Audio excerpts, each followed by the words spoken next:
Hey, everybody. Welcome back to We're the Batman. I'm Mike. And this is Matthew. All right. So the season finale of The Penguin has arrived. Let's get right into it. General thoughts. Last week's episode, I think, was no one's favorite, but the penultimate of a season rarely is because it's mostly a lot of setup for what's to come.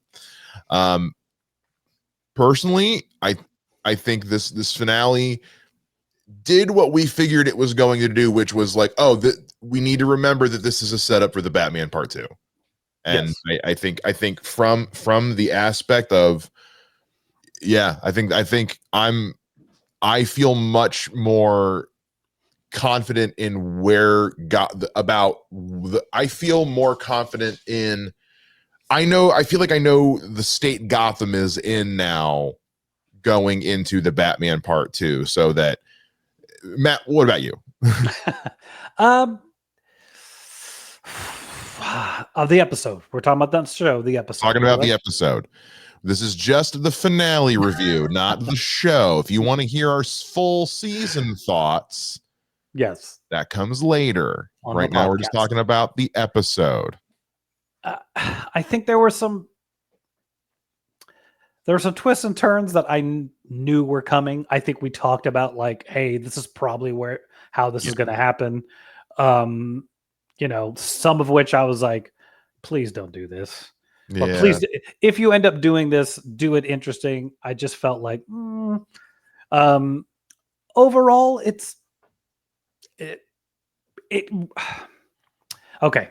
I can't say this and not be moderately discussing the show. I just feel like this wraps a bow so much that, like, you didn't have to watch this.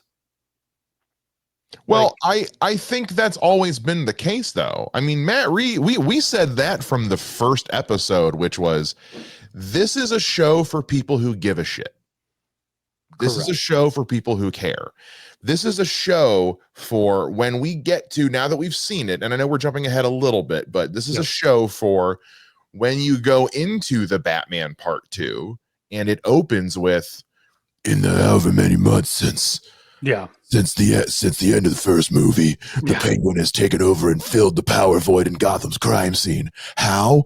He just did. If you actually give a shit, there's 8 episodes on HBO you can watch. That's what it is. That's what it is. I've done nothing in these 4 weeks, but but again, I mean, we'll talk about that. That's another thing. That's for later. But just with this episode, though, I think with the intention of what the show is trying to do, I think it ended the way I have thought it was probably going to do. We killed the people we needed to kill. We got rid of the people we got rid of.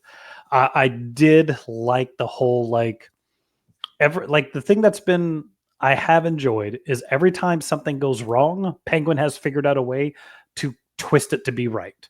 Mm-hmm. So the fact that he went to that dude and was like, hey, I'm just going to hand this all to you on a silver platter, and that's going to help me. Even though, and you're like, oh, it's interesting. So, like, I kept wondering, is he really going to brain pan her in the middle of this thing? And then when the light came on, I was like, oh, he left her for the cops. I forgot that he had that meeting with the councilman for one sec. They do I will say, one thing this show does such a good job of, like, Invincible does a lot of the same thing where it's like, we set this up, you just forgot. Yeah. You know what I mean?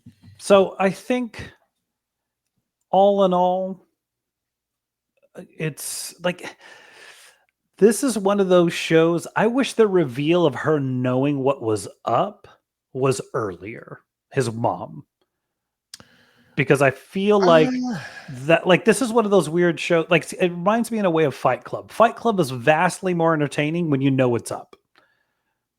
And I feel like this is maybe one of those shows, if you go watch it again and you know that she knows everything that he had done, it gets you get a little more why she's the way she is with him.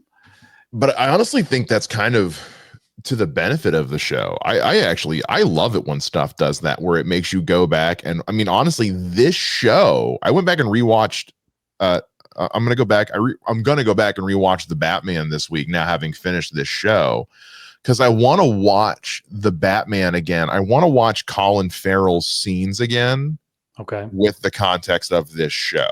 I mean, obviously he didn't know this show's story prior, but watching how this character operates through that lens is always fun. When, you know, we've done that with Marvel characters, we've done that with DC characters before. So I'm really looking forward to watching the Batman again now through the lens of understanding this Oz Cobb a little bit more.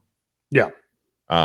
It's honestly, it's, if there's one thing this show has done, it's just proven to us why Colin Farrell deserves all the awards for playing the Penguin. Like when you come to the acting in this entire show, there's nothing's been bad.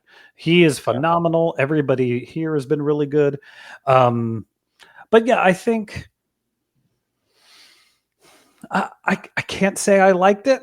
I can't say I hated it. Like there was stuff I was like, oh, cool. Oh, that's pretty messed up. And then there's stuff of it's like, okay.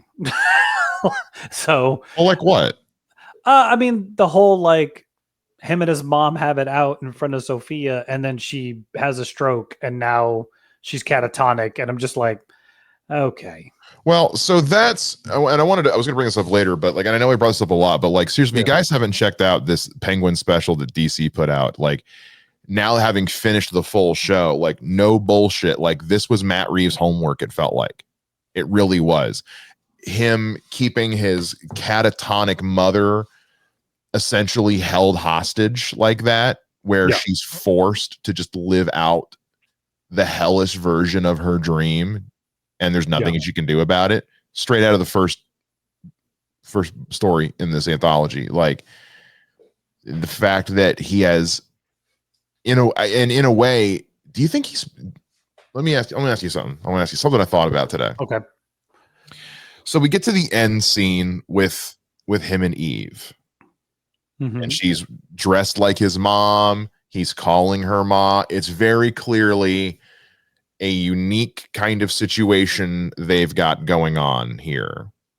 Do you think he knows that Eve sold him out to Sophia and is punishing her? Or is this just how he is now?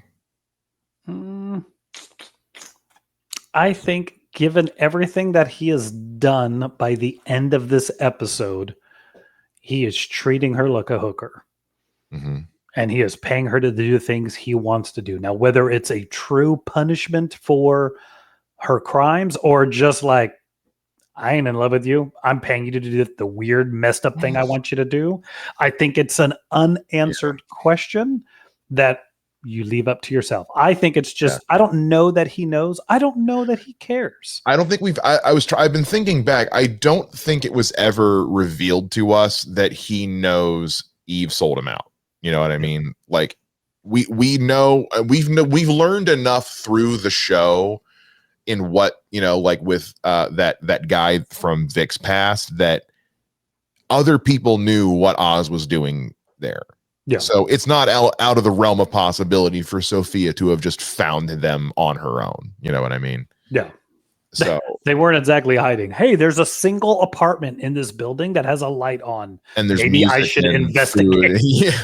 so look, you're desperate. You go where you can. Yeah. So it was, but I am once again, much like we were with the incidental arc of Batman in The Batman, Penguin's arc in this show, I mean, is from where he starts to where he ends. Remember, the first time we see him in this show is in Carmine's, you know, little office, and everything's ruined, and it ends with him in the high rise and the tuxedo with the top hat and the bat signal.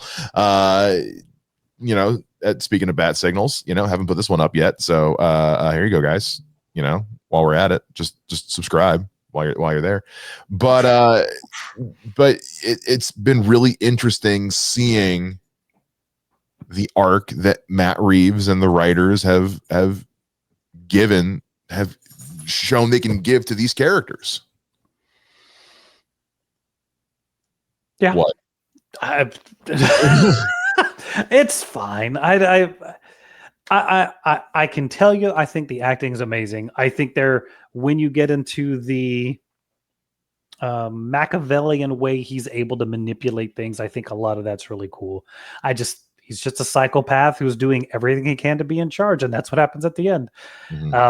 So yeah, I don't know if I'd call that an arc, maybe just a rise to power. Well, I mean, it's a story arc. It's a story arc. I mean, whether or not it's growth. I mean, it's growth for his character. I mean, he starts off as a nobody and ends as somebody bumping elbows with the mayor and councilman. And I mean, that's an arc.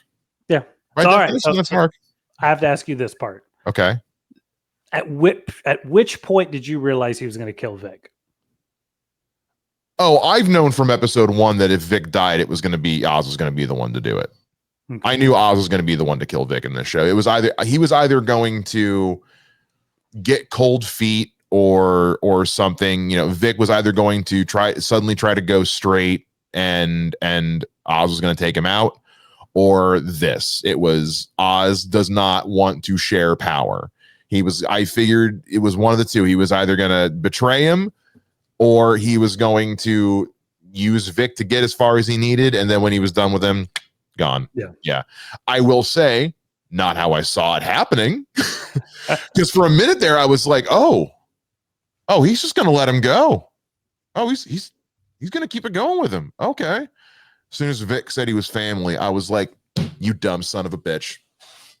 You dumb. For multiple different things. Yeah. As soon as Vic called Oz family, I was like, you're dead.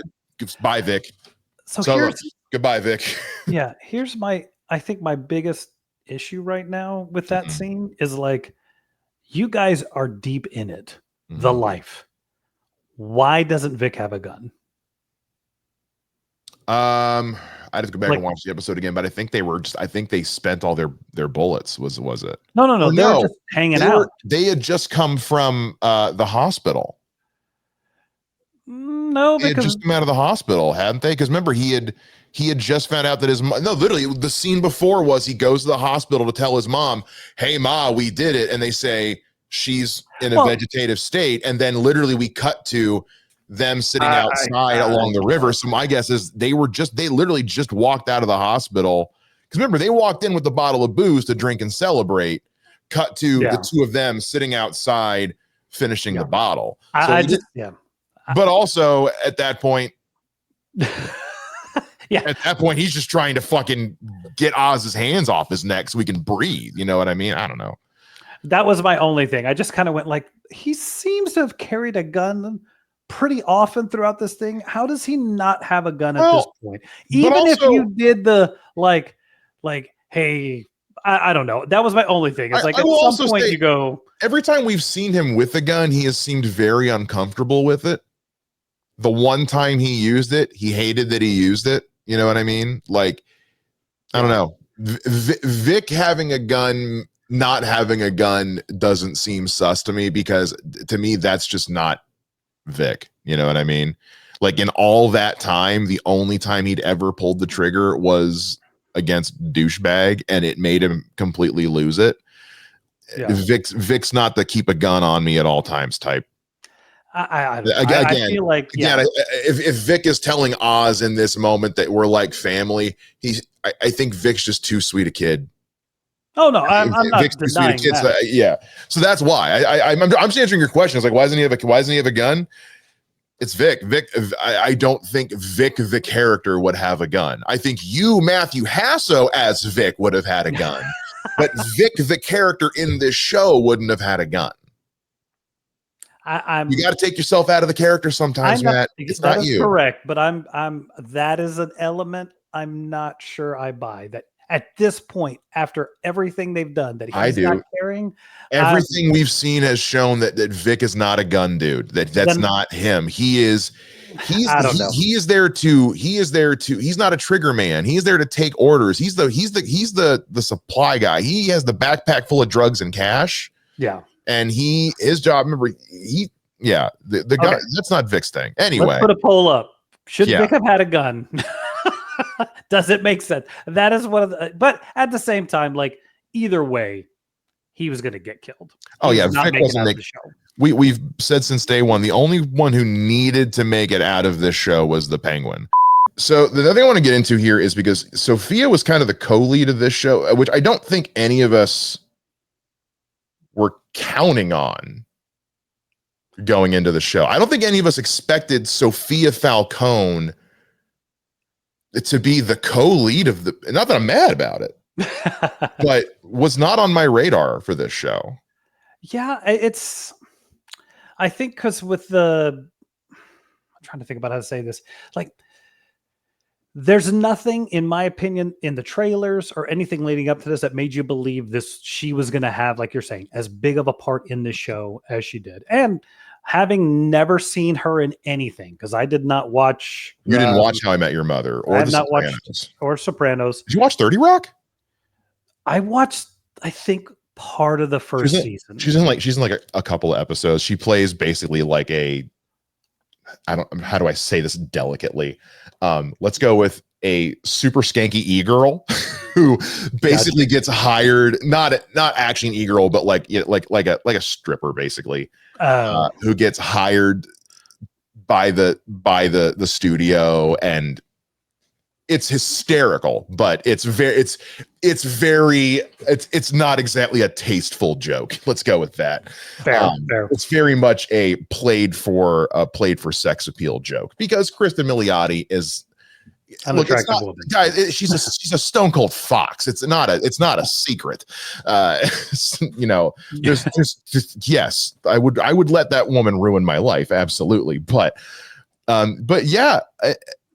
I didn't have Sophia Falcone being set up as a potential continued supporting character in this Batman world. Correct me if I'm wrong, in Dark Victory, she gets killed. Like, she does not make it out of that comic book series, if memory serves correctly. Well, yeah, correct. Because in Dark Victory, she is the Hangman. And also in Dark Victory, she's 7'10" and weighs 800 pounds of pure muscle. Yes.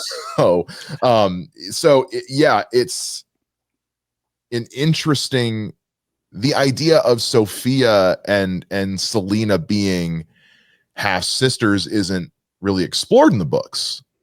Yeah. Because the idea of Sophia or Selena being Carmine's daughter, I mean, it's there, but it dies with Carmine in The Long Halloween.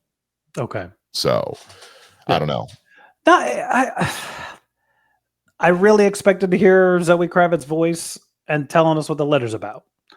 I kept waiting for it. I was like, and then when it didn't happen, I'm like, so are you bringing her back as a villain then? So I'm actually glad you brought that up. I wanted to hang on, I full screened my window and now I can't see it. I found some photos, or I didn't find, but they were posted on threads and stuff from like Matt Reeves last night. And I think one of them is a letter, and I think he may have actually put this letter. This may have been the letter that she was reading, because there's a smile she has on her face. Now that could also just be brilliant acting,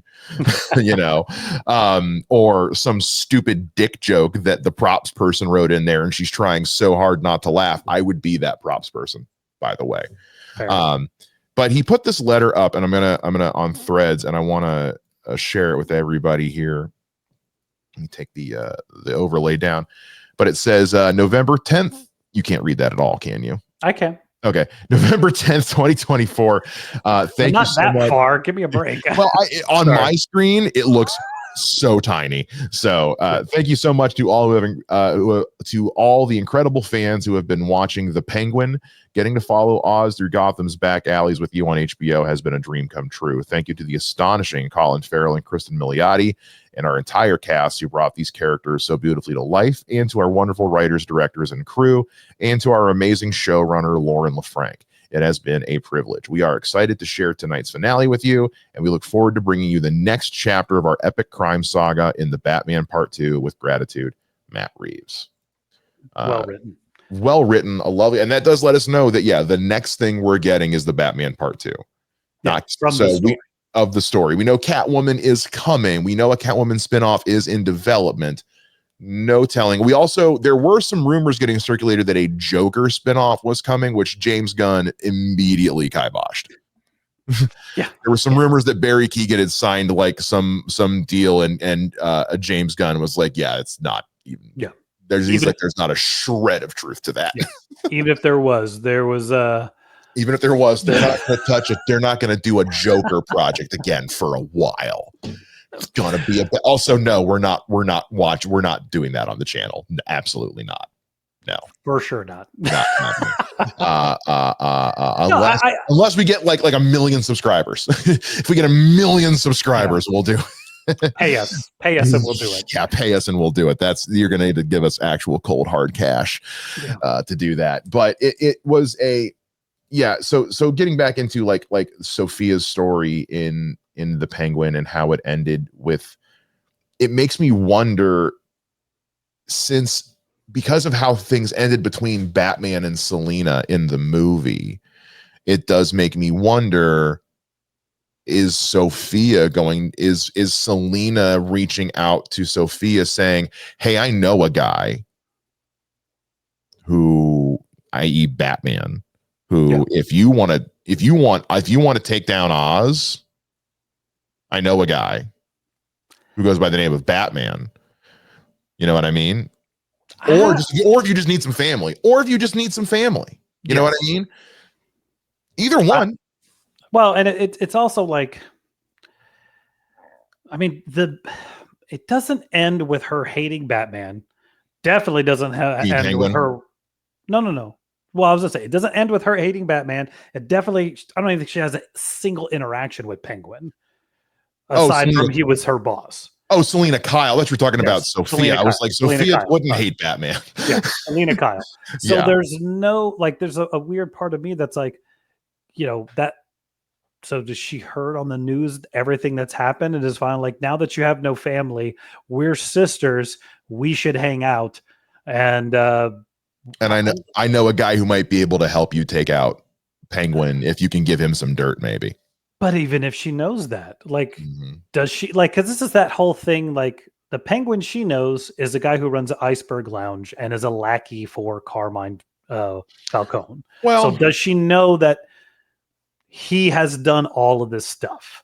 Or is it more of just like, hey, I know you have no family, let's be a family? I don't know. Like, that's where it's kind of weird. Actually, that's a good point. Here, let me throw this at you. You got to figure, because when we cut to the last scene of the show, it just says in Wikipedia, it just says later on. We don't get an actual frame of reference for how much time has passed. Yeah. We're assuming it's a couple of weeks. If Oz is already in the apartment with the car, the apartment still looks like it's being finished, so it hasn't been super long. Yeah, let's call it a month. Sure, let's call it a month conservatively. Long enough for her to for Sophia to have a mail routine of marriage proposals and the like. So, but what if, so you have to figure, at this point, Oz has probably caught some press, especially if he's bumping elbows with the councilman who they're greasing each other's wheels. Odds are Selina's seen him in the news. Again, these are questions we'll probably get answered in the Batman Part 2. Again, we're going to talk about that later. But just I was very pleasantly surprised and pleased when we got a Selina Kyle tie-in with Sophia in this. It was one of those little nuggets of world building that I just really love to see in a show like this, and also just to remind us, hey guys, don't forget this is still a Batman spinoff. Yeah. It was interesting. Like it's like, what is that? Sometimes it's nice to leave something open-ended. We don't know what's actually happening so that we're intrigued. I think, because comics do that all the time. Yeah. That's the thing. I think that, and I've been having this thought a lot lately with stuff like Agatha All Along and Deadpool and Wolverine, like just all the kind of Creature Commandos, just some of the fringe comic book stuff's coming out. which is like, I think everybody needs to remember sometimes these are comic book properties. Yeah. Find me a time when comic book writing hasn't been a little bit off. Well, you know and what I mean, I think the fear for me is, and not to jump ship too much on this, but like the biggest problem the MCU had in phase 4 and a lot of phase 5 is that nothing led anywhere. yeah, they So- they put the cart before the horse with, we didn't know it was called again, I know this is a little off topic, like we didn't know that the Infinity Saga was going to be called the Infinity Saga until we were setting up for Infinity War. And they said, Yeah. by the way, we're calling this the Infinity Saga. They came out the gate saying Multiverse Saga. And we didn't really get that. Well, So we got no saga. We got no 18 movies that have nothing to do with anything. Yeah. So I think for me, as long as whatever that letter is, yeah, it has to do with Batman 2. Whatever. even if it's just how, again, and we're getting a little ahead of ourselves, but even if it's just in the movie, how did you know each other? Oh, she reached out to me when I was in Arkham. Cool. Yeah. Nailed it. Yeah. Again, like we said, this show is for people who give a shit. Yeah. And then, but yeah, I think that's seeing all of this, the Penguin better be the main villain of Batman 2. I think that's 100% what they're setting up, is that he's going to be a big bad of them. I think we're getting two big bads. Like I think we're getting I think, and so let's talk about this a little bit. Now, full disclosure, we are going to do a full podcast episode of where do we go from here following the end of the Penguin this Friday. That's coming for this Friday's podcast. If you're already subscribed to the YouTube channel, you are subscribed to the podcast. And I say that because a lot of people have subscribed because of our Penguin reviews and our Creature Commandos reaction and our New York Comic Con review. Thank you to everybody who did. Please, if you are subscribed to our YouTube channel, congratulations, you're already subscribed to our podcast as well. It goes up on YouTube on Fridays. If you're not, go ahead and do that.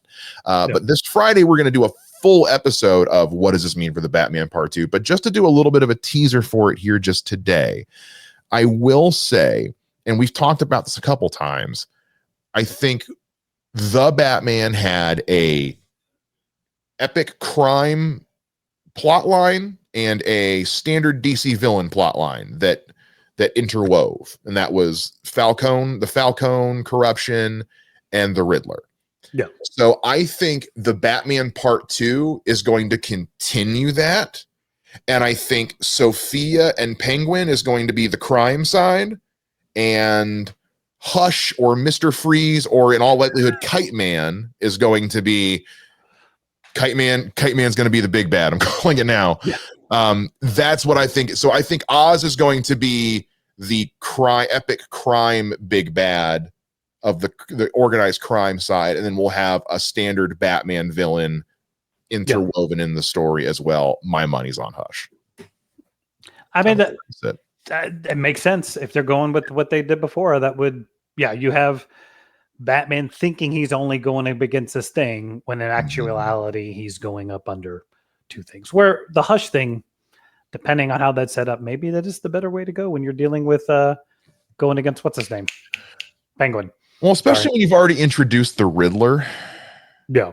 And we know a Hush Part 2 is coming in comics anyway. So I don't know. Especially after the way that the DC animated Hush movie just supremely dropped the ball. It's a story that people have a lot of respect for. And I think, I don't know, to me, it almost makes too much sense not to do it. But I've been wrong before, who's to say? Yeah. But we will get way more into what this means for the Batman Part 2. Where was Batman during all this? All that stuff we will get, because I have some thoughts on that too. And there is some explaining to do, but also we did see the bat signal at the end. So we know that, well, if he wasn't involved before, he's about to be. Yeah. So it does have me wondering if, like how with the Batman ends and then the show picked up 30 seconds later, Do we Yeah. pick up the Batman Part 2 30 seconds after that bat signal kicks on? It's possible. Who's to say? I mean,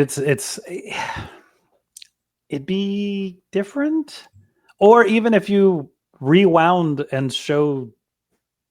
See, this is where maybe this isn't this episode, but I'll say it real quick. Mhm. It'd be interesting if the second movie was about why he wasn't there, and we end with, oh, the third movie's going to be this, which is the confrontation between Penguin and Batman with Sophia and Selina messing it all up. You know what I mean? So that Maybe. you have this weird side by side of like, while this was going on, this is what Batman's been dealing with, and now we know. I mean, we can get more into Yeah. that on the podcast on Friday, because I do have some thoughts about that, but that's a longer conversation. But I think just to kind of put a bow on that for today and put a pin in it, rather. And we said this we've said this throughout this whole show, is who's to say that just like in the first movie, the first 5 minutes aren't a voiceover diary of here's everything I've been doing for the last few weeks, and we see what he was doing in a montage, and then pick it up with, now I'm going to take care of the Penguin. Yeah. Who knows? We will talk more about that on Friday on the podcast. Yeah. So again, make sure if you haven't already, subscribe to the YouTube channel. We will drop that here on Friday, and we also drop it on all your favorite podcast apps. Thank you to everybody who has hung out with us throughout this whole show. It has been a journey. We are going to take a couple of weeks off while we get ready for Creature Commandos, because that's coming very soon. As far as the review release schedule for that, what did we say? Are we doing it day after? We do the pilot, and then depending on what happens after that, yes. we will discuss it. So we're still figuring it out, because it's dropping on Thursdays, and it's a 30-minute cartoon, right? I think we don't know, guys. Yes. We will know when the show closer to the time. We'll make solid decisions. It's a different thing for us to break down an hour-long live-action show. It drops on a Sunday, like on a weekend. Like this is dropping on a weekday night, on a night that that I'm particularly kind of busy. So like we will be covering Creature Commandos. Just, how will be revealed later. So with that being said, okay, anyway, let's get the hell out of here. Thank you guys so much for joining us for our episode review. We will see you on the next episode of the podcast for a full season breakdown and a look ahead of what's to come for the Batman Part 2. And follow us on all social media at WATB Pod. You can find me on social media at Mr. Mike Shea. You can find me on Twitter at Mr. J Ninja. Just like that is right there. Yeah, Mr. J. Some of them are Hasso Man with an underscore. We're gonna just go to Twitter. I don't want you hitting me on Instagram. no, it's because he's not on there. He's really not on there. And we will hit us up on Threads too, because we love putting polls up on Threads. That'll gonna do it for We Are the Batman. We'll see you guys again next time. Same bat time, same bat podcast channel. Bye bye.